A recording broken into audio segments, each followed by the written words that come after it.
Bismillahirrahmanirrahim. Assalamualaikum warahmatullahi wabarakatuh. Alhamdulillah ala ni'matillah. Wassalatu wassalamu ala rasulillah. La hawla wa la quwata illa billah. Amma ba'du.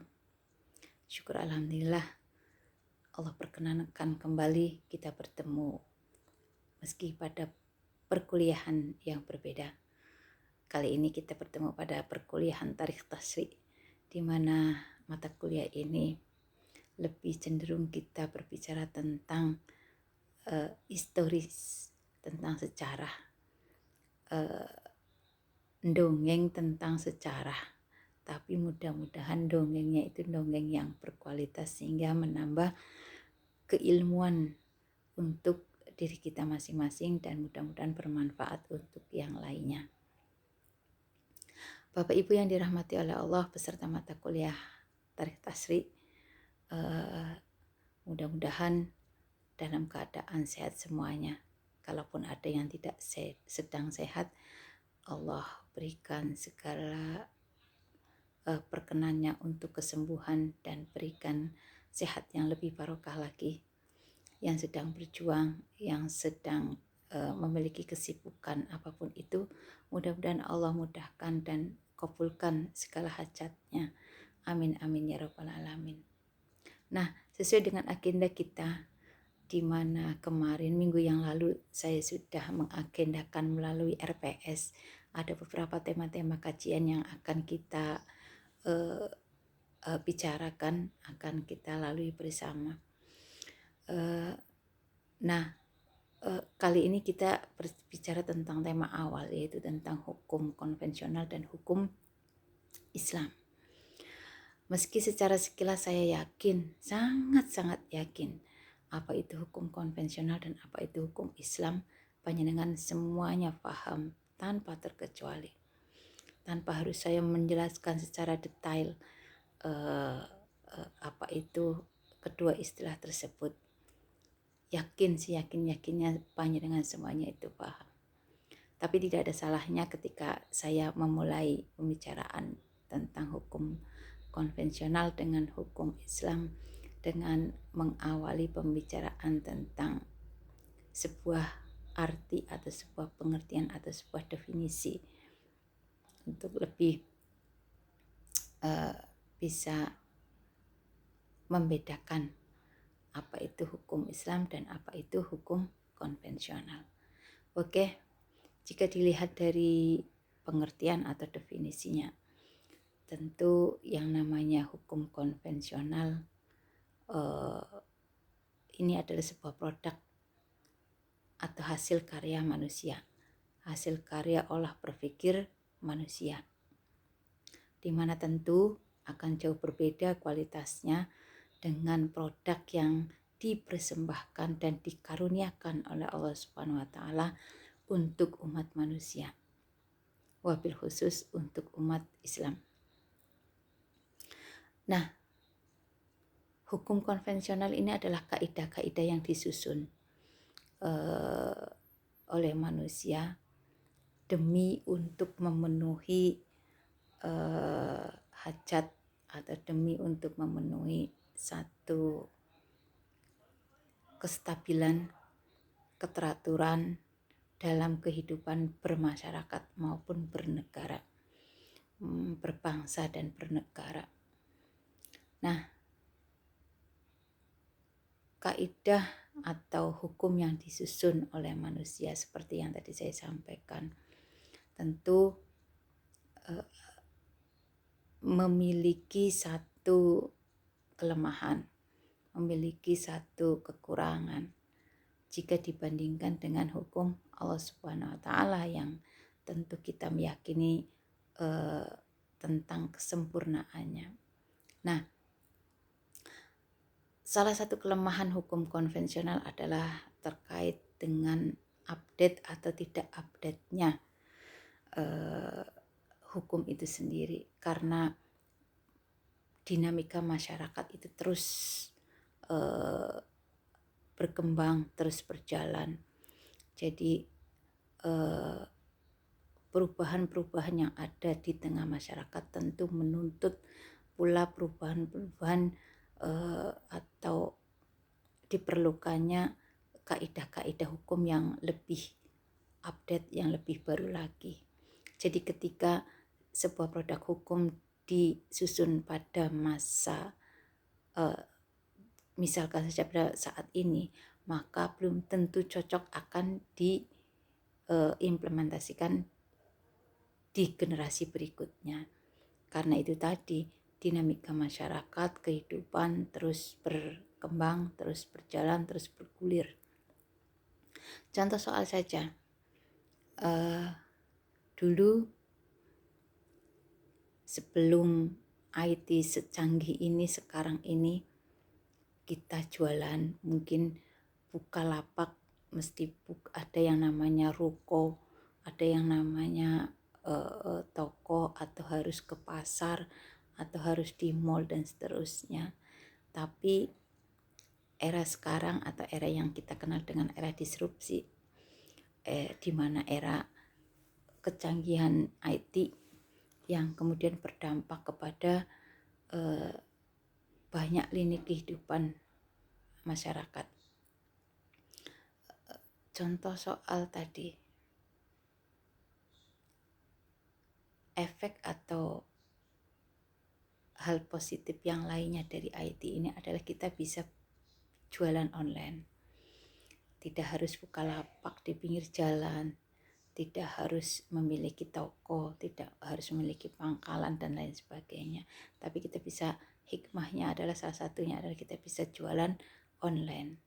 Transaksi pun demikian, tidak harus transaksi sekarang itu sangat-sangat mudah,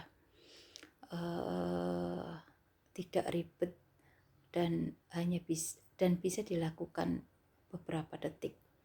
Jadi perkembangan zaman, perkembangan IT akan merubah tatanan kehidupan masyarakat yang lainnya.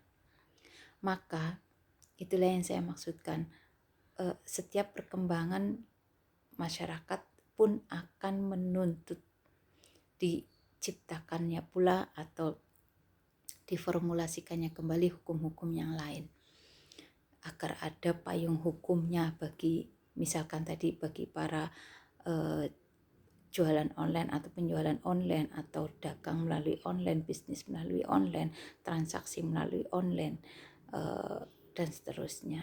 Karena jika hukum tidak merespon atau tidak memberikan payung hukumnya, tentu ini akan menyebabkan persoalan baru yang butuh ditangani atau diberikan solusi. Beda dengan hukum Islam, produk dari Allah Subhanahu wa Ta'ala, pemberian karunia dalam rangka untuk mempermudah hamba-hambanya.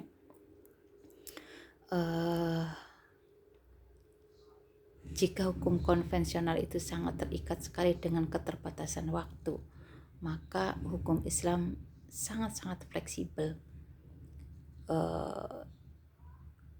mampu beradaptasi dengan segala zaman, mampu ditafsirkan semakin update atau semakin adanya pembaharuan-pembaharuan, mampu dikontekstualisasikan.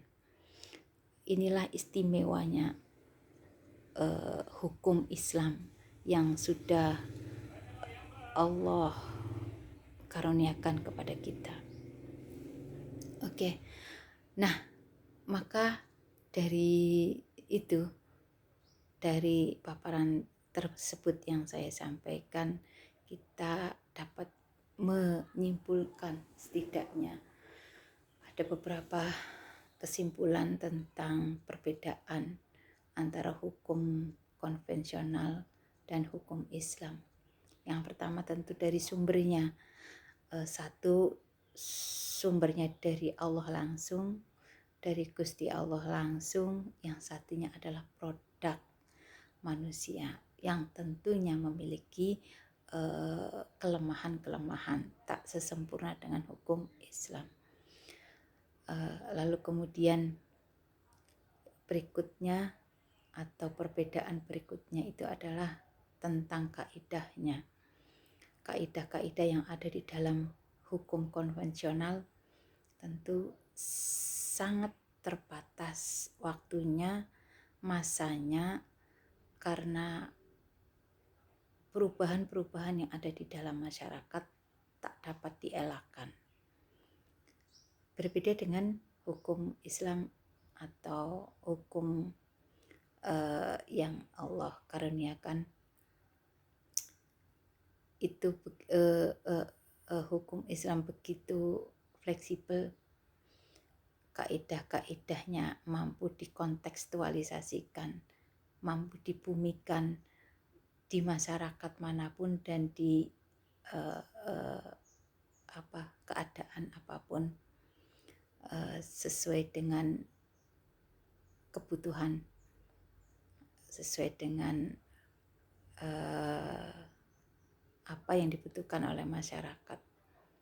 Jadi melalui penafsiran-penafsiran, melalui metode-metode penghujahan, tentu ini akan melahirkan sebuah produk hukum yang up to date, yang bisa diterapkan.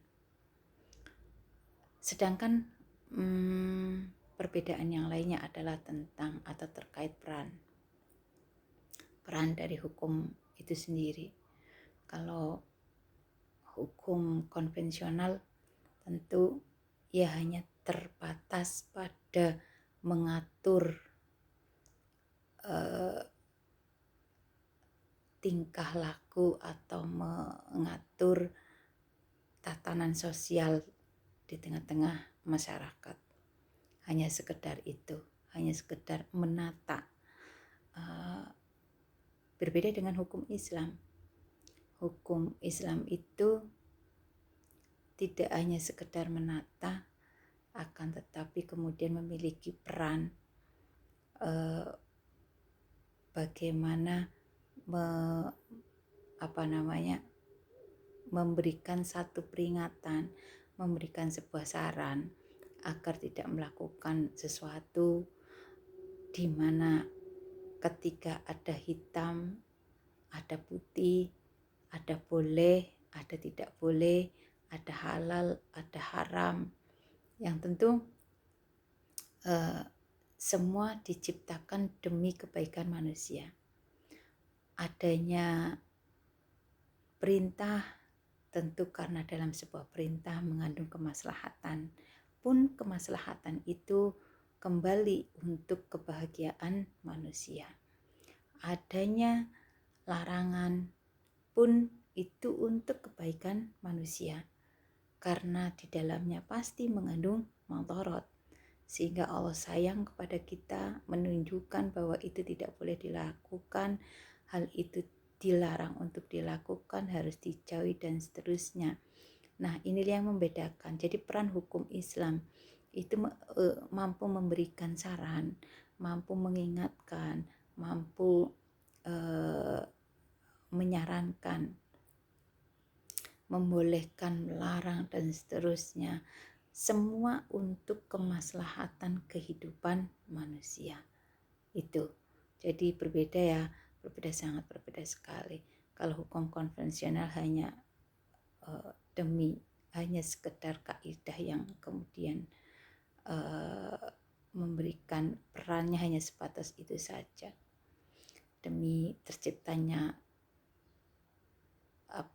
ketertiban di dalam bermasyarakat, tapi tidak mampu untuk memberikan petunjuk atau saran, ini loh yang harus dilakukan, ini atau jangan melakukan ini, tidak baik melakukan hal ini, tidak sampai sejauh itu. Oke, itu kurang lebih tentang pengertian dan perbedaan beberapa poin ya, kurang lebih ada 3 poin tentang perbedaan antara hukum konvensional dan juga hukum Islam. Meskipun tanpa saya jelaskan seperti ini, atau tanpa saya memberikan penjelasan secara lisan, insya Allah semuanya sudah paham. Tapi ini adalah salah satu bentuk dari tanggung jawab saja. Oke, terima kasih atas perhatiannya. Walafu minkum, kurang lebihnya mohon maaf yang setulus-tulusnya. Semoga Allah titipkan ilmu yang bermanfaat kepada kita. Assalamualaikum warahmatullahi wabarakatuh.